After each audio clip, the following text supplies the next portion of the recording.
ورحمة الله وبركاته.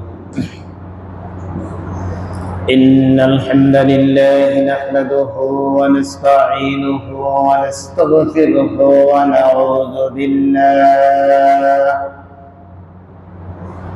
ونعوذ بالله من شرور أنفسنا ومن سيئات أعمالنا.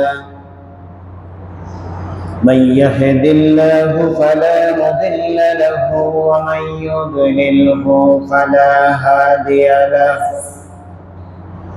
ونشهد أن لا إله إلا الله وحده لا شريك له.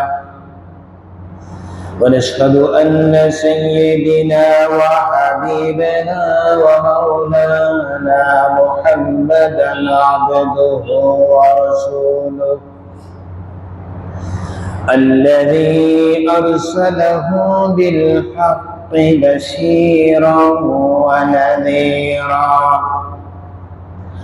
وداعيا إلى الله بإذنه وسراجا منيرا.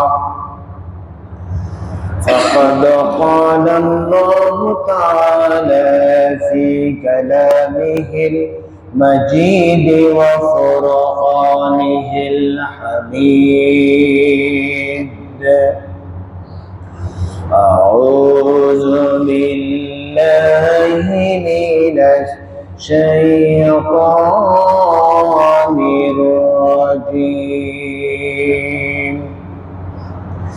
بسم الله الرحمن الرحيم.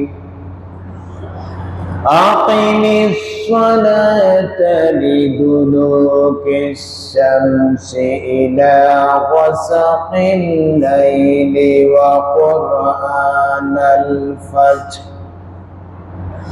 إن قرآن الفجر كان مشهودا. إن الله وملائكته يصلون على النبي يا أيها الذين آمنوا صلوا عليه وسلموا تسليما. اللهم صل على مولانا محمد وعلى آل سيدنا مولانا। হাজার ব্যথা বেদনার পরে ফিরে আসনি তুমি আপন ঘরে। হাজার ব্যথা বেদনার পরে ফিরে আসনি তুমি আপন ঘরে। দিনের আলো তুমি ছড়িয়ে দিতে চলে গেলে মদিনায় মক্কা ছেড়ে। হে রাসূল তোমাকে ভুলি আমি কেমন করে। আল্লাহুম্মা সাল্লি আলা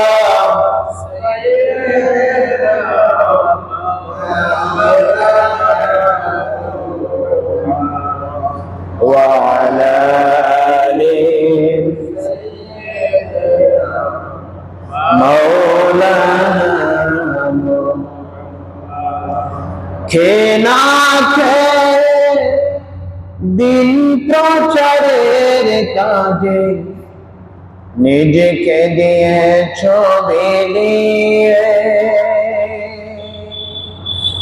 তাইফের কাফেরেরা চিনল না এ আলো, দুষ্ট ছেলেদের পিছু দিল নিয়ে। পাথরের আঘাতে ক্ষত বিক্ষত হয়ে সারা শরীর থেকে রক্ত ঝরে, হে রাসূল তোমাকে ভুলি আমি কেমন করে।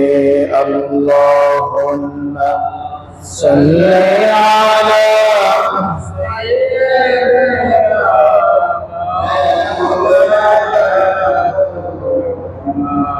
ওয়া আলা আলি সাইয়্যিদিনা মাওলানা। কত ব্যথা কত জ্বালা সয়েছ যে তুমি, তোমারই খুনেতে লাল তায়েফের ভূমি। কত ব্যথা কত জ্বালা সয়েছ যে তুমি, তোমারই খুনেতে লাল তায়েফের ভূমি। ফেরেশতা এসে চায় শাস্তির হুকুম, লোহ মাখা মুহাম্মদ প্রাণেতে হাসেরা। ওগো আল্লাহ দয়া করো, এ তায়েফবাসী ওরা চেনেনি তো আমি যে মুহাম্মদ, হৃদয়ে মুহাম্মদ। আল্লাহুম্মা সাল্লি আলা সাইয়্যিদিনা মাওলানা মুহাম্মদ ওয়া আলা আলি সাইয়্যিদিনা মাওলানা। লা ইলাহা ইল্লাল্লাহ, লা ইলাহা ইল্লাল্লাহ, লা ইলাহা লা ইলাহা সুবহানাল্লাহ আলহামদুলিল্লাহ, লা ইলাহা সুবহানাল্লাহ আলহামদুলিল্লাহ, লা ইলাহা। তুমি বাঁচাও তুমি মানো, অবিরত ক্ষমা করো। তুমি বাঁচাও তুমি মানো, অবিরত ক্ষমা করো। ধরার যে জন তাকেই ধরো, ধরার যে জন তাকেই ধরো। তোমার মুঠোয় সবই আল্লাহ, সুবহানাল্লাহ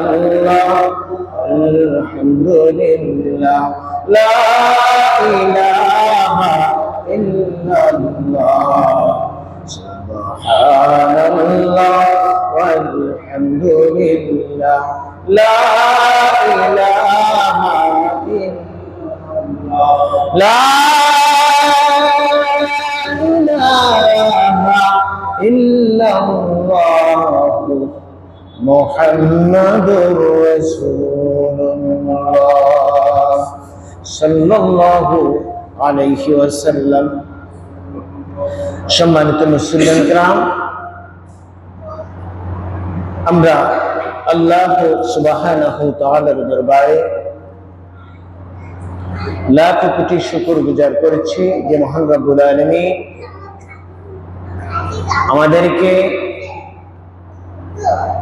সপ্তাহের শ্রেষ্ঠ দিন মুসলমানদের সাপ্তাহিক ঈদের দিনে পৃথিবীর সকল প্রকার কর্মব্যস্ততা থেকে মুক্ত করে যে আল্লাহ তাআলা আমাদেরকে মায়া করে দয়া করে সুস্থ মনে সুস্থ দেহে তারপরে আসার বসার এবং তার ইবাদত করার জন্য যিনি সুবর্ণ সুযোগ করে দিলেন, ওই মহান মনিবের দরবারে আমরা অন্তরের অন্তঃস্থল থেকে শুকরগুজার করছি। সকলে চিৎকার দিয়ে বলছি আলহামদুলিল্লাহ। সূচনাতে কোটিটি দুরূদ মহান রব্বুল আলামিন যেন মক্কার মতি মদিনার জ্যোতি দুপুরের সাথী বিশ্বসভার সভাপতি, বিশ্বসভার প্রধান আকর্ষণ আমাদের প্রিয় নবী মুহাম্মদুর রাসূলুল্লাহ সাল্লাল্লাহু আলাইহি ওয়াসাল্লামের পাক রওজা মুবারকে সোনার মদিনায় যেন আমাদের পঠিত দুরূদের আওয়াজ পৌঁছিয়ে দেন। সকলে নবীজির আশিক হয়ে কবুলিয়তের নিয়তে চিৎকার দিয়ে বলি আল্লাহুম্মা আমিন। সম্মানিত মুসলিম কিরাম, আজকের খুতবার আলোচ্য বিষয় হচ্ছে নামাজ সম্পর্কে।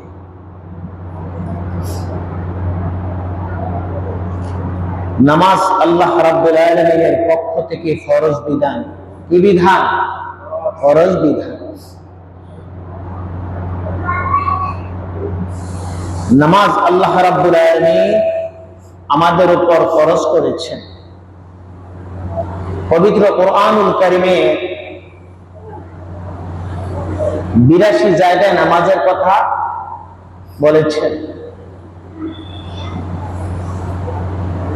নামাজ হচ্ছে এমন একটা আমল যে আমল সম্পর্কে কিয়ামতের দিন সর্বপ্রথম জিজ্ঞাসাবাদ করা হবে। কিয়ামতের দিন আল্লাহ রাব্বুল আলামিন যে আমলটার হিসাব আগে নেবেন, সে আমলটার নাম কি? নামাজ। আউয়ালু মা ইউহাসাবু বিহিল আবদু ইয়াউমাল কিয়ামাতিস সালাহ। প্রিয় নবীজি বলেছেন, কিয়ামতের দিন বান্দার সর্বাগ্রে যে আমলের হিসাব নেওয়া হবে, সে আমলের নাম হচ্ছে কি? নামাজ। যে ব্যক্তি নামাজ সঠিক হবে, সে ব্যক্তি হবে কিয়ামতের দিন সফলতা। যে ব্যক্তি নামাজ সঠিক হবে না, কিয়ামতের দিন সে হবে ব্যর্থ, সে হবে ধ্বংসশীল। তার অন্যান্য আমলগুলি মহান রব্বুল আলামিনের দরবারে গ্রহণযোগ্য হবে, সে সফলতার মঞ্জিলে মকসুদে পৌঁছতে পারে। সম্মানিত মুসলিম কিরাম, যে নামাজ, এই নামাজটা কি? নামাজ আমাদের কি উপকারিতা দেবে? নামাজটা হচ্ছে দ্বীনের খুঁটি। আসসালাতু ইমাদুদ্দীন। নামাজ হচ্ছে দ্বীনের খুঁটি। দেহের জন্য মাথা যেমন, দ্বীনের জন্য নামাজ তেমন।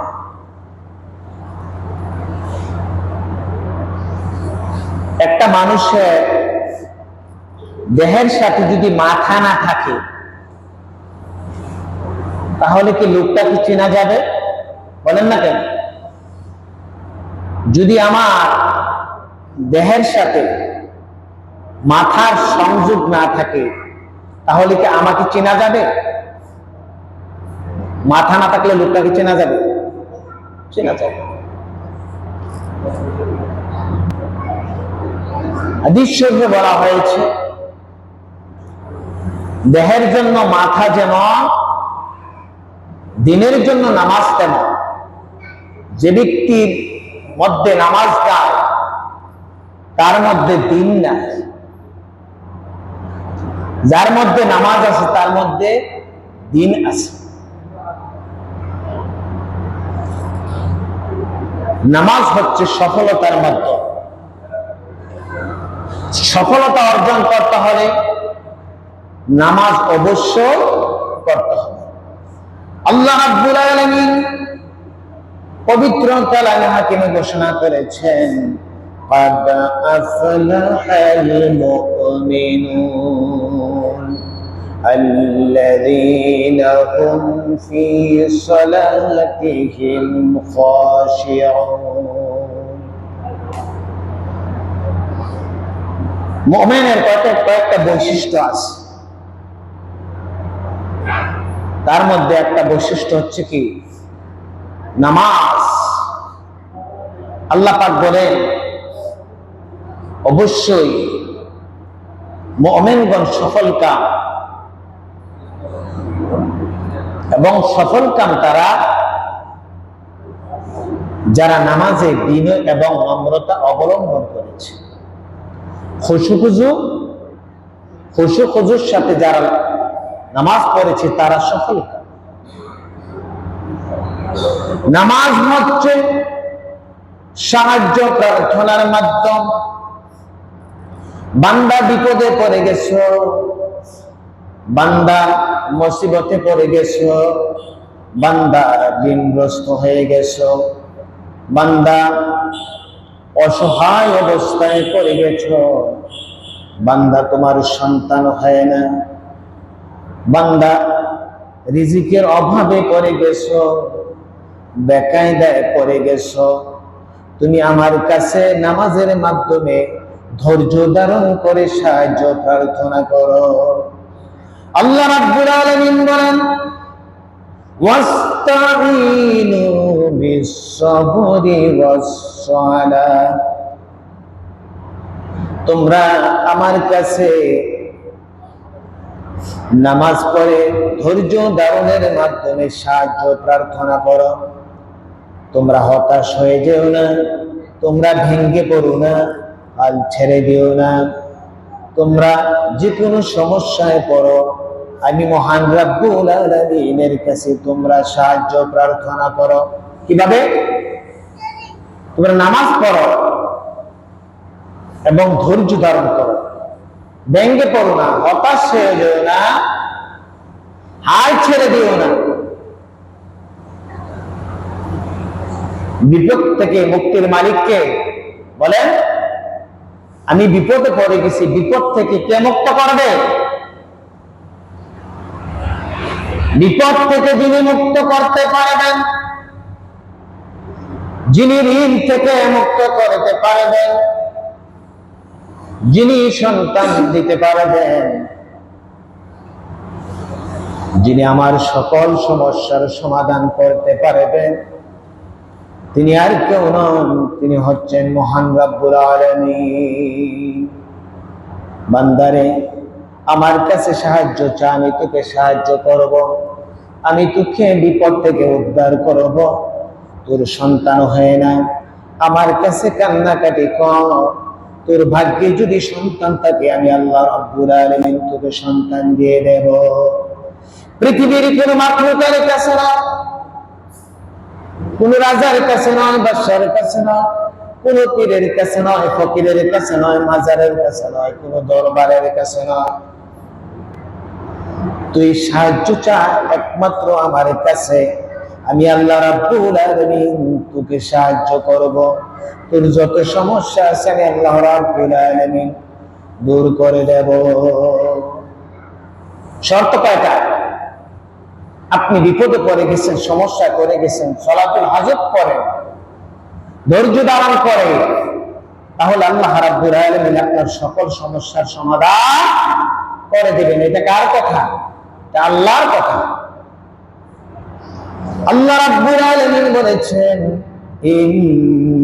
ইন্নাল্লাহা মা'আস সাবিরিন, নিশ্চয় আল্লাহ রাব্বুল আলামিন ধৈর্যধারীদের সাথে আছেন। যারা ধৈর্যশীল, আল্লাহ পাক ধৈর্যশীলদের সাথে আছেন। নামাজ হচ্ছে এমন একটা বিধান, নামাজ হচ্ছে মহান রব্বুল আলামিনের পক্ষ থেকে ফরজ বিধান। আল্লাহ রাব্বুল আলামিন বলেছেন, আকিমুস সালাতা ওয়া আতুজ যাকাতা ওয়ারকাউ মা'আর রাকিঈন। তোমরা নামাজ প্রতিষ্ঠা করো এবং যাকাত দান করো এবং রুকুকারীদের সাথে রুকু করো। নামাজ হচ্ছে ফরজ বিধান। আল্লাহ রাব্বুল আলামিন দিবারাত্রি আমাদের উপর 5 ওয়াক্ত নামাজ ফরজ করেছেন। আল্লাহ রাব্বুল আলামিন সূরা বনী ইসরাঈলে ঘোষণা করেছেন, আকিমিস সালাতা লিদুলুকিশ শামসি ইলা গাসাকিল লাইলি ওয়া কুরআনাল ফাজর ইন্না কুরআনাল ফাজরি কানা মাশহুদা। সূর্য যখন পশ্চিম দিকে হেলে যায় এবং রাত্র অন্ধকারাচ্ছন্ন হয়, তখন তোমরা নামাজ প্রতিষ্ঠা করো এবং ফজরের কোরআন। সূর্য যখন পশ্চিম দিকে হেলে যায়, সূর্যাস্ত পর্যন্ত, তখন 2 ওয়াক্ত নামাজ, যোহর এবং আসর। রাত্রি যখন অন্ধকারাচ্ছন্ন হয়, সূর্য ডোবার পর থেকে রাত্রি যখন অন্ধকারাচ্ছন্ন হয়,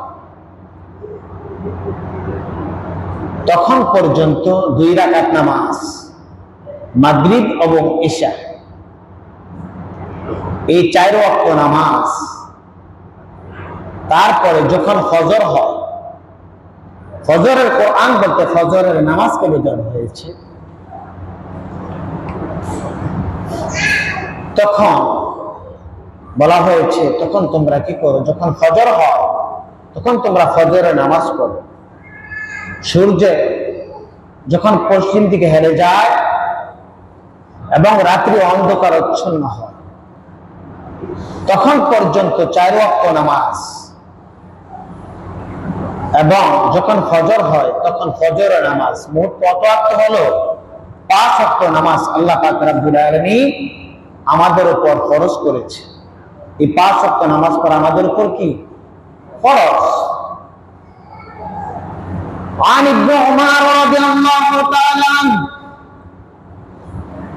قال قال رسول الله صلى الله عليه وسلم بني الإسلام على 5: شهادة أن لا إله إلا الله وأن محمدا عبده ورسوله وإقام الصلاة وإيتاء الزكاة والحج وصوم رمضان متفق عليه।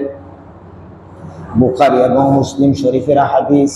হযরত আব্দুল্লাহ ইবনে ওমর রাদিয়াল্লাহু তাআলা আনহু থেকে বর্ণিত, তিনি বলেছেন, আল্লাহ রাসূল সাল্লাল্লাহু আলাইহি ওয়াসাল্লাম বলেন, ইসলাম 5টি খুঁটির উপর প্রতিষ্ঠিত, 5টি স্তম্ভের উপর প্রতিষ্ঠিত।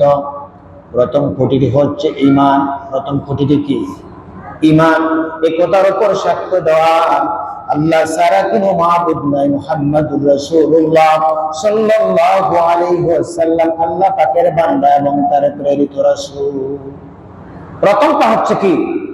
প্রথম খুঁটিটা হচ্ছে কি? ঈমান। ঈমানের পরে ইসলামের দ্বিতীয় যে খুঁটিটা, এই খুঁটিটার নাম হচ্ছে নামাজ। নাম কি? নামাজ। নামাজ হচ্ছে দ্বিতীয় খুঁটি।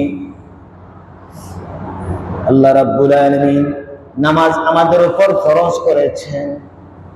দিবারাতে কয় ওয়াক্ত? 5 ওয়াক্ত নামাজ ফরজ করেছেন। এই নামাজটা যে পড়ি, এই নামাজটা কোথায় থেকে আসলো আমরা কি জানি নাকি? প্রত্যেক বছর কিন্তু আলোচনা হয়, ঠিক না? আলোচনাটা হয় নামাজ কোথা থেকে এসেছে। আপনারা বলেন, জানেন কিন্তু বলেন না কোথায় থেকে এসেছে। এত আলোচনা হয়, বলতে পারেন না। আল্লাহ রাসূল সাল্লাল্লাহু আলাইহি ওয়াসাল্লাম আল্লাহ পাকের ইনভাইটে, আল্লাহ পাকের দাওয়াতে তিনি সাড়া দিয়ে মিরাজ গমন করেছেন।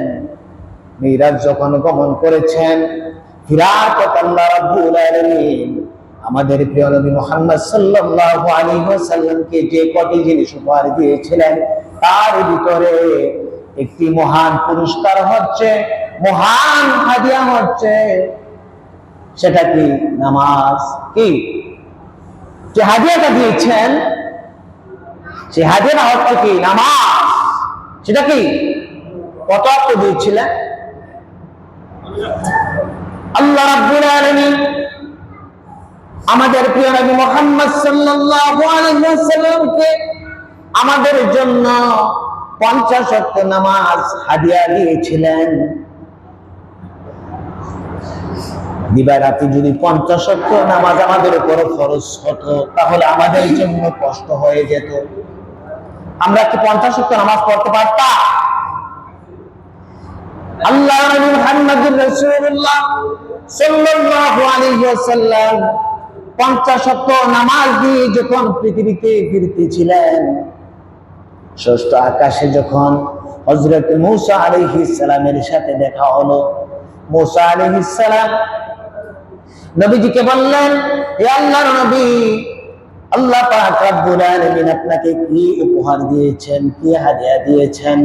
আল্লাহর নবী মুহাম্মদুর রাসূলুল্লাহ সাল্লাল্লাহু আলাইহি ওয়াসাল্লাম বললেন, আল্লাহ রাব্বুল আলামিন আমাকে আমার উম্মতের জন্য 50 ওয়াক্ত নামাজ হাদিয়া দিয়েছেন, উপহার দিয়েছেন। মূসা আলাইহিস সালাম বলল, হে আল্লাহর নবী মুহাম্মদ সাল্লাল্লাহু আলাইহি ওয়াসাল্লাম, আল্লাহ তো আপনাকে 50 ওয়াক্ত নামাজ দিয়েছেন, আপনার উম্মতেরা 50 ওয়াক্ত নামাজ পড়তে পারবে না, তাদের জন্য কষ্ট হয়ে যাবে, এরা 50 ওয়াক্ত নামাজ পড়তে সক্ষম হবে না। আপনি আল্লাহর কাছে আবার ফিরে যান, আল্লাহকে গিয়ে বলুন তিনি যেন নামাজকে কমিয়ে দেন। মূসা আলাইহিস সালাম পরামর্শ দিয়েছেন, আল্লাহর নবী প্রিয় নবী মুহাম্মদ সাল্লাল্লাহু আলাইহি ওয়াসাল্লাম পরামর্শ গ্রহণ করেছেন।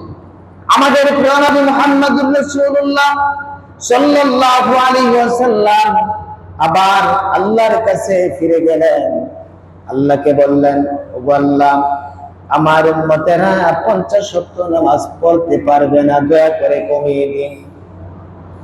আল্লাহ রাব্বুল আলামিন 50 ওয়াক্ত নামাজ থেকে 10 ওয়াক্ত নামাজ কমিয়ে দিলেন। প্রিয় নবী মুহাম্মদ সাল্লাল্লাহু আলাইহি ওয়াসাল্লাম 40 ওয়াক্ত নামাজ নিয়ে যখন আবার ফিরছিলেন, মূসা আলাইহিস সালামের সাথে আবার দেখা হলো। মূসা আলাইহিস সালাম বললেন, হে আল্লাহর নবী, আল্লাহ পাক রব্বুল আলামিন কত ওয়াক্ত নামাজ আবার আপনাকে উপহার দিয়েছেন? আল্লাহর নবী প্রিয় নবী মুহাম্মদ সাল্লাল্লাহু আলাইহি ওয়াসাল্লাম তিনি বলেন, আল্লাহ পাক রব্বুল আলামিন আমার উম্মতের উপরে 40 ওয়াক্ত নামাজ ফরজ করেছেন। হযরত মূসা আলাইহিস সালাম বললেন, ও আল্লাহর নবী, আপনার উম্মতেরা 40 ওয়াক্ত নামাজও পড়তে পারবে না, তাদের জন্য কষ্ট হয়ে যাবে। আপনি আবার যান আল্লাহর কাছে, তিনি যেন নামাজ আরো কমিয়ে দেন। প্রিয় নবী মুহাম্মদ সাল্লাল্লাহু আলাইহি ওয়াসাল্লাম আবার আল্লাহর কাছে চলে গেলেন, আল্লাহকে গিয়ে বললেন, আল্লাহ গো, আমার উম্মতেরা 40 ওয়াক্ত নামাজ পড়তে পারবে না, আপনি কমিয়ে দিন। আল্লাহ পাক রব্বুল আলামিন আরো কমিয়ে দিলেন। এইভাবে করে প্রিয় নবীজি কয়েকবার আল্লাহর দরবারে গেলেন। যখন মূসা আলাইহিস সালামের কাছে আসেন, মূসা আলাইহিস সালাম বলেন, হে আল্লাহর রাসূল, আপনার উম্মতেরা এত নামাজ পড়তে পারবে না। আল্লাহর কাছে তিনি কয়েকবার এভাবে গেলেন, কমাতে কমাতে বাকি রইল 5 ওয়াক্ত। মূসা আলাইহিস সালামের সাথে আবার দেখা হলো। মূসা আলাইহিস সালাম নবীকে বললেন, হে আল্লাহর নবী, কত ওয়াক্ত নামাজ আল্লাহ পাক রব্বুল আলামিন আপনার উম্মতের উপর ফরজ করেছেন? আল্লাহর নবী বলেছেন 5 ওয়াক্ত নামাজ ফরজ করেছেন। মুসা আলাইহিস সালাম বলছে, হে আল্লাহর নবী, আবার আল্লাহকে বলেন তিনি যেন আরো কমিয়ে দেন। আমাদের নবী বলছেন, হে মুসা, আমি আর আল্লাহর কাছে যাইতে পারবো না, আমার লজ্জা হয়, আমি আর যাইতে পারবো না। আল্লাহ পাক রব্বুল আলামিন নবীজিকে বললেন, হে আল্লাহর নবী, আমি তো আপনার উম্মতের উপরে 50 ওয়াক্ত নামাজ ফরজ করেছিলাম, আপনার রিকোয়েস্টের কারণে, আপনার অনুরোধের কারণে আমি কমাতে কমাতে 5 ওয়াক্ত নামাজ ফরজ করেছি। আর আমি ওয়াদা দিলাম, আপনার উম্মতেরা যদি দৈনিক দিবারাতি যদি 5 ওয়াক্ত নামাজ যথানিয়মে আদায় করে, সঠিকভাবে আদায় করে, আমি 50 ওয়াক্ত নামাজ আদায় করলে যে সওয়াব হতো, তাদের আমল নামার ভিতরে 5 ওয়াক্ত নামাজ আদায় করলে যে সওয়াব হয়, সেই সওয়াব আমি তাদের আমল নামা দান করব। বলি সুবহানাল্লাহ। 5 ওয়াক্ত নামাজ ফরজ, 50 ওয়াক্ত নামাজ যদি ফরজ হতো, কি অবস্থা হতো? 5 ওয়াক্ত নামাজ আমরা আল্লাহর নবী প্রিয় নবী মুহাম্মদ সাল্লাল্লাহু আলাইহি ওয়াসাল্লাম পৃথিবী থেকে বিদায় হয়ে যাবেন, ইন্তেকালের পূর্ব মুহূর্তে তিনি তার জামাইয়ের কথা বলেন নাই, মেয়ের কথা বলেন নাই, কোন আত্মীয় স্বজনের কথা বলেন নাই। তিনি ইন্তেকালের পূর্ব মুহূর্তে যে কথাটা বলেছেন, আসসালাত আসসালাত আসসালাত ওয়া মা মালাকাত আইমানুকুম, নামাজ নামাজ নামাজ, হে আমার অধীনস্থরা নামাজ, হে আমার উম্মতেরা নামাজ, নামাজ ছেড়ে দিও না। আমরা নামাজ পড়তে চাই না, নামাজ পড়তে চাই। এখন নবীর উম্মতেরা নামাজ পড়ে, নামাজ ভালো লাগে না, নামাজের আজান হয়েছে অথচ মোবাইল টিপে, যুবকেরা মোবাইল টিপে বিভিন্ন কাজে নিমগ্ন, ব্যবসা বন্ধ করতে চায় না, কাস্টমার এসে দোকান বন্ধ করতে চায় না, কাস্টমারটাকে গুরুত্ব দিল, নামাজটাকে গুরুত্ব, দুনিয়াকে প্রাধান্য দিল, নামাজটাকে গুরুত্ব দিল। নামাজ আল্লাহ রাব্বুল আলামিন আমাদের উপরে ফরজ করেছেন, নামাজ পড়া দরকার আছে কিনা? নামাজ পড়া লাগবে নি? লাগে যদি পড়ি না দিন, আজান দিলে আজান দেয় মসজিদে, বাড়িতে অবস্থান করি, আড্ডা ফাড্ডা করে দোকান পাটে আজে বাজে কথা বলি, মসজিদে আসতে নামাজ পড়তে হবে। নামাজ তো পড়া আল্লাহ রাব্বুল আলামিনের পক্ষ থেকে বিধান। আমাদের যদি পেটে ক্ষুধা হয়, আমরা যদি একবেলা না খাই, তাহলে আমাদের কি হয়? কষ্ট হয়, জীবন বাঁচে না। কি কম? দুপুরবেলা খাবারটা নাই, দেখবেন মাথা গরম হয়ে যায়, ঠিক নেই? মাথা গরম হয়ে যায়, পেটের ক্ষুধার যন্ত্রণা, তখন আর হোশ থাকে না। আপনার জীবন বাঁচানোর জন্য যেমন খাবারের প্রয়োজন, দিনকে রক্ষা করার ক্ষেত্রে আপনার নামাজের তেমন প্রয়োজন। ওরা বুঝছেননি? আমরা দিনদার দাবি করি, আমরা মুসলমান দাবি করি, আমরা ইসলাম ধর্মের অনুসারী দাবি করি, অথচ নামাজ করি। দিনের জন্য নামাজ যেমন, দেহের জন্য মাথা যেমন। নামাজ পড়তে হবে, নামাজ আল্লাহর পক্ষ থেকে ফরজ বিধান। তারপর আল্লাহ রাব্বুল আলামিন নামাজ পড়ার বিনিময়ে দুনিয়া এবং আখিরাতে আমাদের জন্য কল্যাণের ব্যবস্থা রেখেছেন। কি ব্যবস্থা? নামাজ পড়লে লাভ না লস? লাভ না? আপনার একটা ব্যথা